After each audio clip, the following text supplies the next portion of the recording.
A very good morning to every one of you who's joining us on this live stream of a couch safari from Wilpattu National Park. And if you are experiencing any kind of technical difficulties, we would ask every one of you to refresh the page, and I think this would set your stream correct again. That's right. And in case you missed out on the previous couch safari or the earlier moments of this particular excursion, you can always come back to YouTube and watch the entire couch safari. And even on Facebook. And on Facebook That's as right. well. And here we see a curious little torque macaque, young male torque macaque, very iconic resident of the dry zone of Sri Lanka, and actually everywhere around Sri Lanka you get to see torque macaques, these very charismatic monkeys all around Sri Lanka. And here we see a lizard, a garden lizard, so beautiful. When you get close up to one of these guys, you see them all around Sri Lanka once again.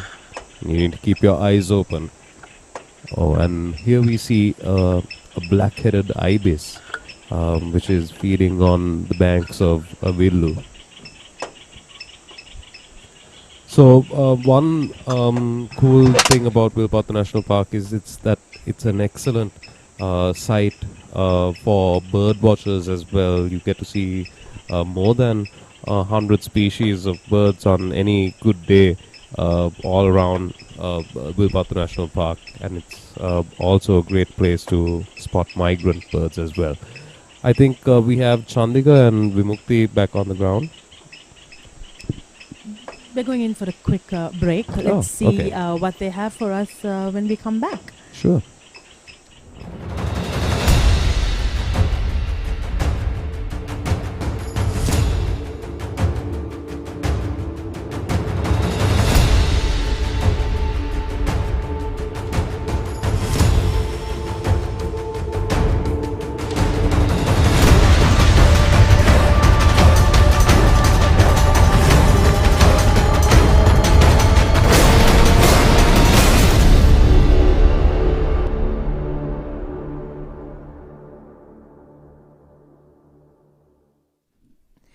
And we are back to our couch safari of the Wilpattu National Park. Stay home today and travel tomorrow. Watching wild buffalo, herd of wild buffaloes.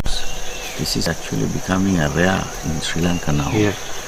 Wilpattu is one of the best places to see these wild buffaloes. What happened to the wild buffaloes?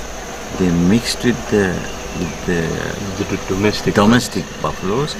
And unfortunately, this particular breed is now is slowly diminishing, and that is why it is important. So Wilpattu has a good wild buffalo population. You can see the horns sort of wider, just spread and goes like this.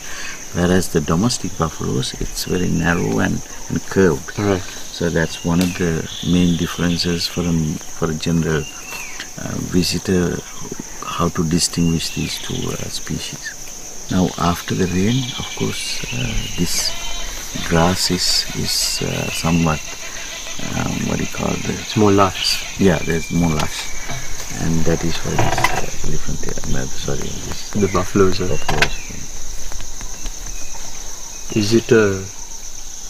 Is it a big issue, the hybridization? Is it causing a lot of problems?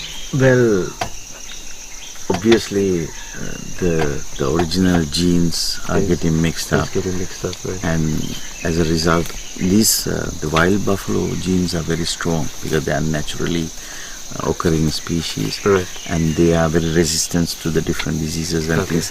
So they are very strong. Whereas the domestic buffaloes doesn't have that kind of a strength, natural strength. So basically what's happening is the gene pool is getting diluted with weak genes. And scientifically that's what happens. And just to say, Mr. Mukti, the leopards, would they have a go at one of these big ones, or will they take the calves? Cows, not the big ones. They Right. wouldn't attempt for a big one because it's too big for a For a leopard. leopard to take that. Yeah, but they always go for the cows. And that also, it's a very risky business for leopard, Yeah. because if something goes wrong, one horn shot will end leopard's life because they are very strong. They're very strong. They are very strong. And Ms. Vibhuti, the dynamics of the herd, how does there would be a bull just like the deer? or- Exactly. There'll be a dominant bull will sort of have the harem, Right. multiple females, and then he will have the mating rights of all the young The females. females. And that best, very strong bull will rule the herd.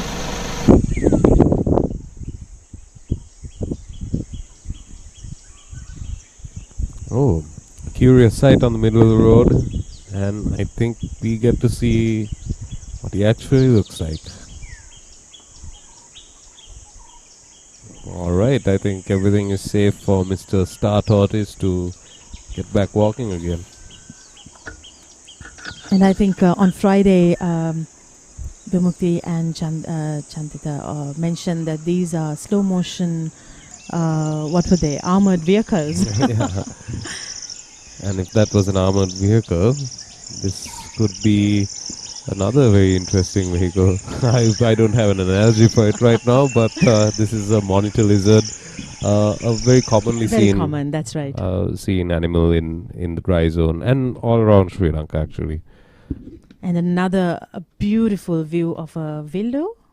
Yes, Right. and this villu, you can see that this is the height of the dry season in Wilpattu National Park, and you can see that most of the water has evaporated and there's only a little bit of water left, which makes it actually a very interesting place for you to spot an array of different types of wildlife which gets attracted to the remaining water. That's right, and we have Vimukti and Chandika once again to share with us what they are seeing at the park.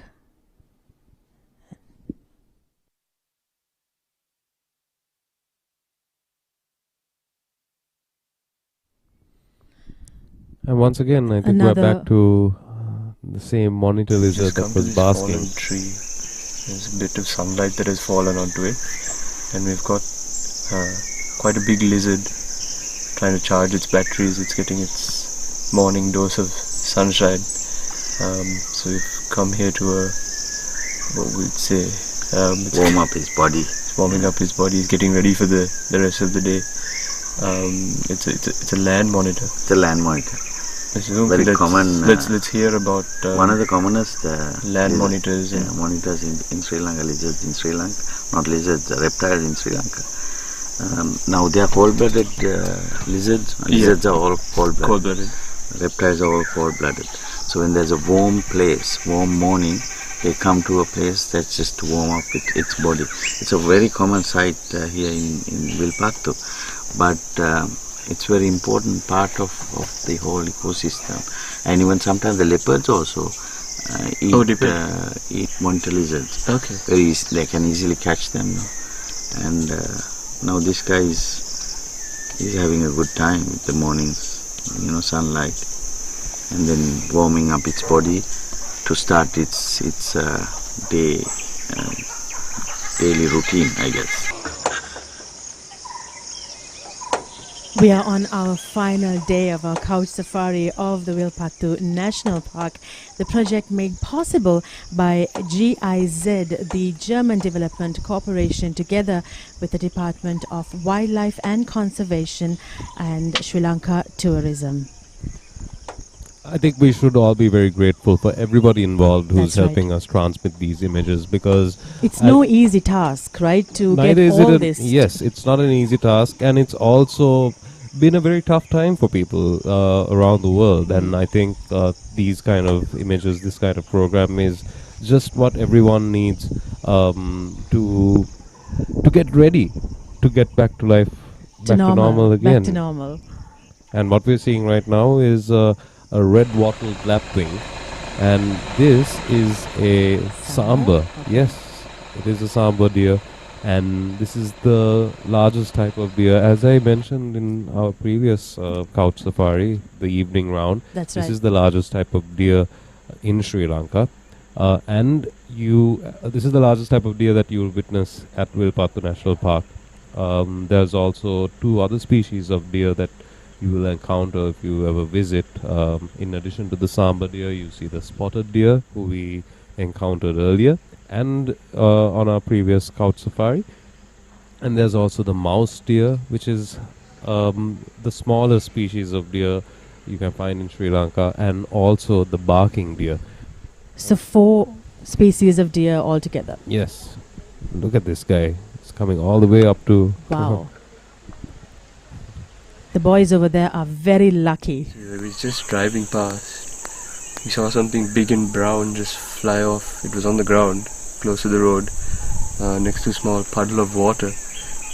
And it just flew off and landed on the tree over there. And to see it was an owl. I mean, everyone would expect an owl to be, something that you see in the night. Night, yeah. We've come across this owl, which is broad daylight, and I think it was taking a bath, wasn't it, Mr. Ung? Yeah, it was taking a bath. Now it's preening. Just This is one of the largest owls in Sri Lanka, called brownfish owl. And this is unlike all the other owl species. This is somewhat hanging around even in the daytime. Okay. Yeah, so we have seen very commonly in Wilpattu.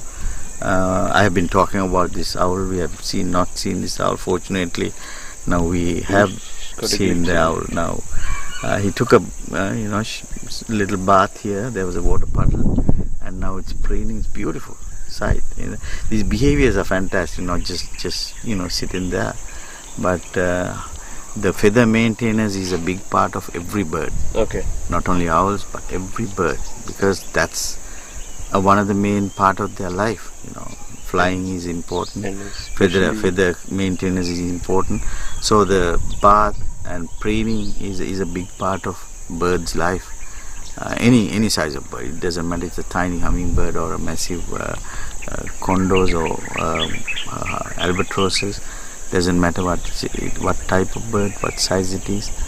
They all have to maintain their feathers very carefully. Right. Yeah, what we're seeing right now is a typical feature of the dry zone environment and also the dry season. Earlier what we were seeing was the cracked up mud That's right. of bordering the Villu, which occurs when everything is very dry. And it's such a stark contrast to see the same land when it's during the wet Exactly. season. So wildlife from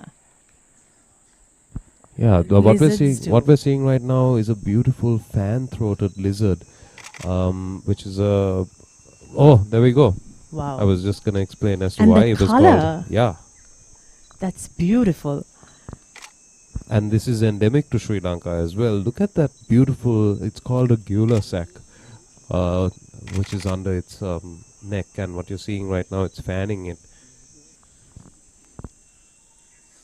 And in a way, we miss this kind of sighting if we are physically there in a jeep, right? And thanks to the camera team that have actually got this footage for us. Yeah, absolutely. And we're very lucky to be seeing this kind of behavior as well, because this lizard is trying to attract a girlfriend. Ooh.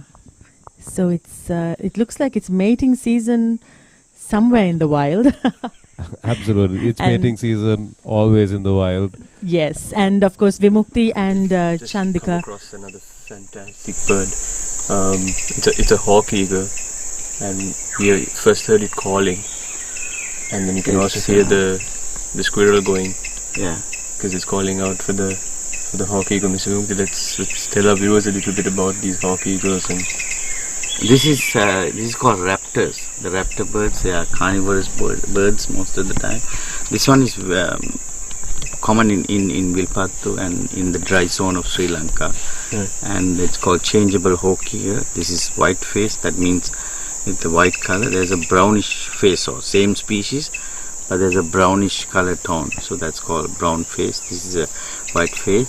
Sometimes the juveniles also has the sort of white breast area, but this one is on alert. Look at the way he's just turning around his head and looking at everything.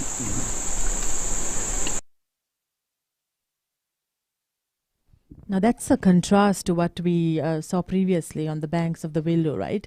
The cracked up dried earth, Yeah. and now we have lush green here. Oh, here we go. Here's another very interesting little bird. It's called a yellow wagtail. These are also migrants, which indicate the first wave of migration of birds coming into Sri Lanka. There are hundreds of species of birds that migrate to Sri Lanka and across Sri Lanka, and the yellow wagtail is one of the interesting little avian species that you see landing in our island and in Wilpattu National Park just when the northern hemisphere is starting to get a little colder.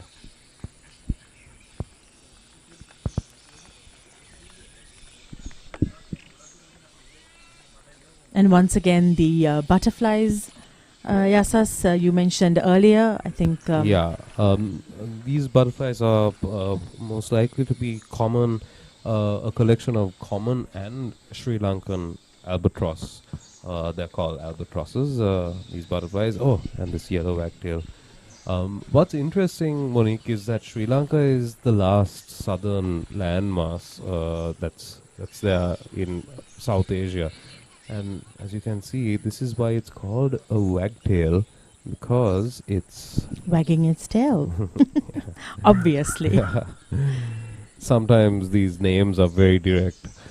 People might wonder how they get the name, and it becomes pretty obvious once You don't start have to looking think at too it. far. So Vimukti and Chandika once again.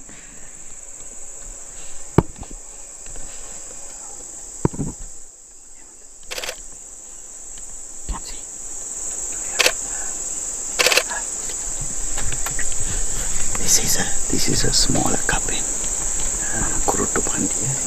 This is much smaller than the one that we have seen yesterday.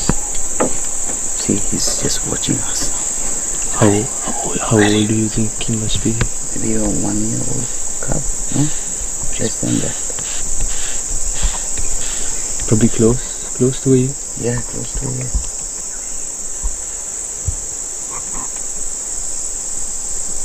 I think he's been playing a lot. He's panting quite a bit. He's panting. Yeah. He's panting. But he's fully alert of the surroundings. The mother is away, I think. So that is why he's just... But isn't it a big risk to leave a cub this size? I know, yeah.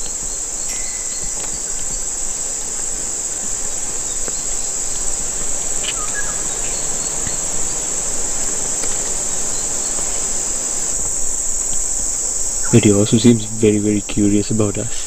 Yeah.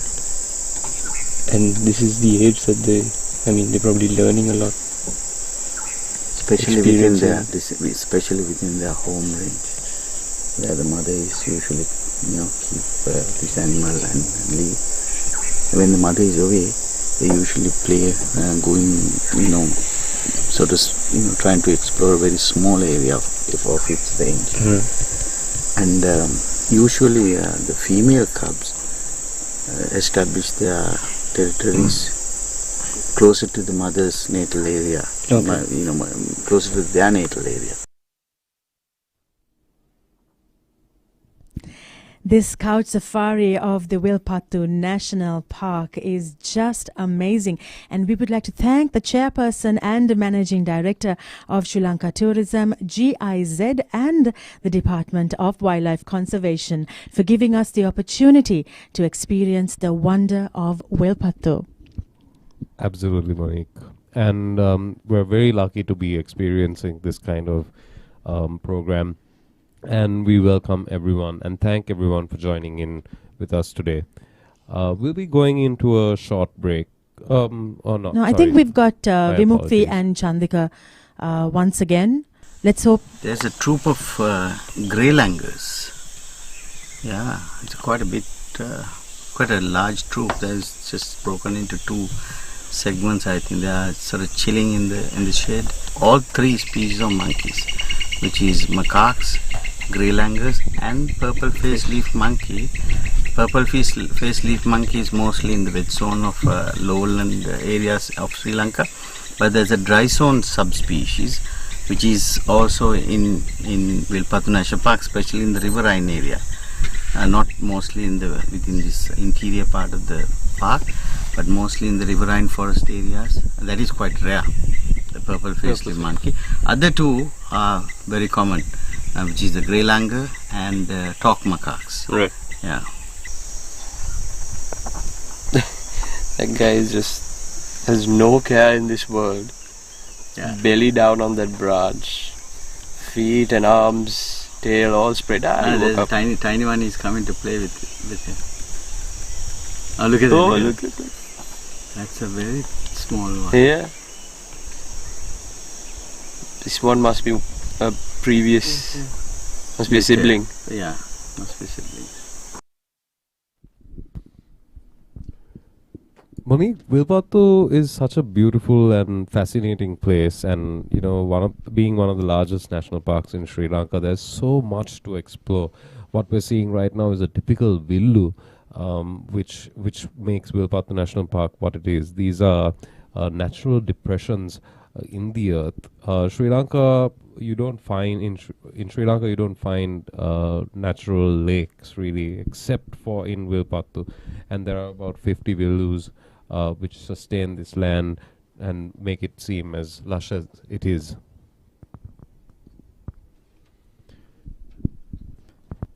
Luscious indeed, because look at that color, the green as opposed to the dry land, the banks of the previous villu we witnessed a few minutes back. And this, what we're seeing, is another aspect of Wilpattu National Park, which is another distinct ecosystem, dry zone, shrub, jungle that you see. There are many different ecosystems within Wilpattu National Park, as many as 10 different types of ecosystems, I could tell. And this is one of the most prevalent of all of it.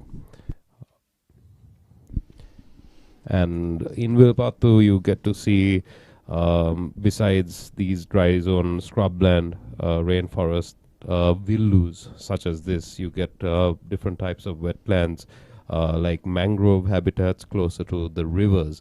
Villus, of course, aren't sustained by anything except rainwater, because they don't have an inflow or an outflow. It's a collection of rainwater.